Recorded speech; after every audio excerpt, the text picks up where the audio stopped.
Peace and love, Dominique here. If you're new to my channel, welcome.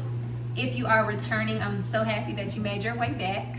I think it's safe to assume that most of you that are returning, I believe that you started following me during the time when I relocated to Costa Rica. Because that's actually when I saw my followers grow like crazy, when I started sharing that journey.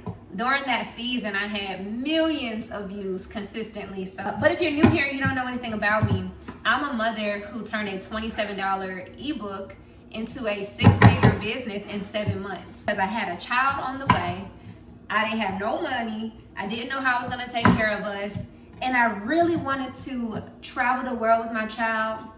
I really wanted to live in another country just for a better quality of life. I wanted to have a slow-paced life. I wanted to live in nature. I wanted to grow our own food. I knew I wanted to start surfing. And I was like, I'm gonna do this thing. We're gonna do it.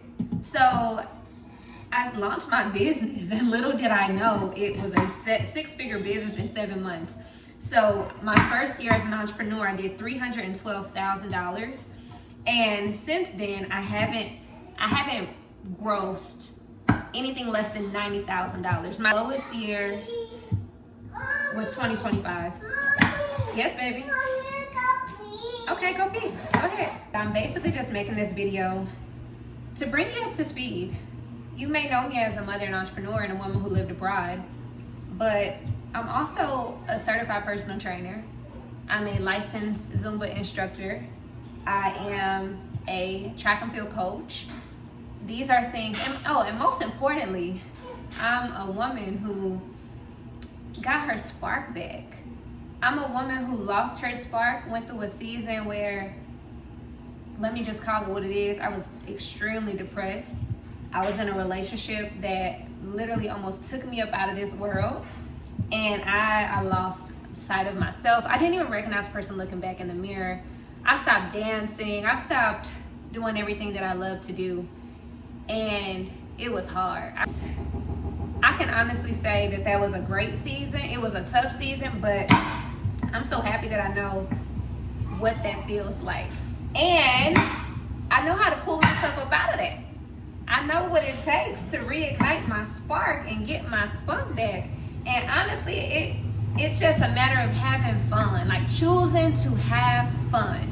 I was carrying so much weight as a new mom. Like I mentioned, I was in a relationship. You know, I don't want to speak to this too much because it's behind me. It's a chapter that was in my book. It is what it is. But the relationship with my youngest daughter's dad was very exhausting, extremely taxing. It was so hard, and it was so challenging to really recover from that. You have got to be very intentional with who you choose as your partner, because your partner can make you or break you. And in this case, my partner broke me. And no shade to the man, he's great, right? And I chose him because I saw his potential, but the relationship itself broke me. And that's when I realized I lost my spark. That's when I realized that my light started to become dimmer and dimmer and dimmer. And showing up online and dancing and holding my classes, like I stopped doing that because my partner didn't like it. It was like a problem. Just being free and dancing all the time was a problem. So I was like, well, I can't do that no more. And when I stopped dancing, when I stopped doing a lot of the things that brought me joy, I started to lose myself. And again, I'm sharing this from a very lighthearted space. I'm just grateful for my lived experience.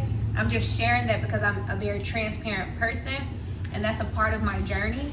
And how can I talk about losing my spark if I can't actually share and pinpoint the moments I lost my spark? So honestly, that's when I began to lose my spark. And shortly after I decided to walk away from that, I gave birth like 3 months later. So then I go right into postpartum, and I'm still trying to hold my business together, and it was so many different things, but that's okay. All right, I'm grateful. I had to figure out like what I need to do to get back feeling well. And so getting back feeling well, it was me resting and just taking a moment to go inside, to do the internal work, to have conversations with God that I never had before, and to be still, and to let my family support me. For the first time ever, I'm like, I need help, I need support. So I let my family support me, and I did nothing but allow myself to be held and supported. And then I took a volunteer coaching position, and I started going outside to coach track and field, and that was a thing that really got me like, ooh, I'm starting to feel like myself because I'm outside. I'm around the very thing that I love. I'm around the very thing that built me. Like track and field, me being a sprinter, that built me, that shaped who I am. And so going to coach, it was like reigniting my purpose, reigniting my joy. Like, oh my God, seeing those girls compete, it was a thing. So that was my turning point. And then I was like, oh, I love this. Then I just wanted to spend a whole lot of time outside. Then I was like, you know what? How can I become an even better coach? Like, I need to know all the ins and the outs of athletic development. Like, I need to know these things. So then I made a decision to go get my certification in personal training. Then I met a really, really, really good friend of mine who was like, hey, like, you wanna go biking with me? You wanna go do this? You wanna go on vacation? You wanna do all this? I'm like, yeah. So then my friend had me outside even more, but just doing fun stuff. Then I was like, you know what? This is fun. This is getting fun again. So then I was like, okay, I love creating content. I love this. So then I made a decision to get back into creating content. And so then I landed a $39,000 contract where I'm making $3,250 a month for 12 months. So I was like, okay, this is getting good. I'm like, okay, God. This is getting really, really good. And then things just started to get better. And so these next couple of videos are all about getting your spark back. It's about building a life that actually lights you up. Oh, I was listening to this song. The lyrics to the song are so accurate. The song is called Live Your Life with T.I. and Rihanna. And I'm about to play it for you.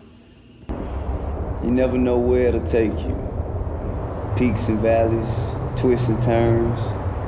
You can get the surprise of your life. Sometimes on the way to where you're going, you might think, this is the worst time of my life. But you know what? At the end of the road, through all the adversity, if you can get where you wanted to be, you remember whatever don't kill you make you stronger. And all of the adversity was worth it. On your way to the top, you'll do anything. But how do you get your life back when you get there?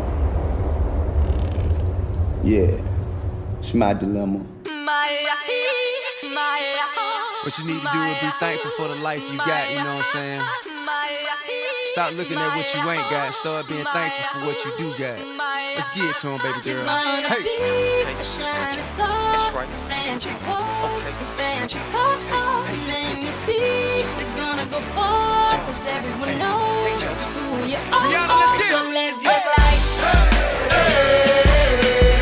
You steady dressing that big car, just live your life. Ain't got no time for no haters, just live your life. Don't tell them where it'll take ya, just live your life. Cause I'm a paper chaser. Listening to that in the car, and I was like, oh, it was so good. Though I've heard that song a million times, it hit different today. Like, just go live your life. Stop chasing that paper. And the season that I'm in, just going outside doing fun stuff is me just living. And she said, live your life. Ain't no telling where it's going to take you. Just have fun. Live your life. And it just hit in a way that it's never hit before, because I'm truly just living my life right now. And I love it here. So live your life.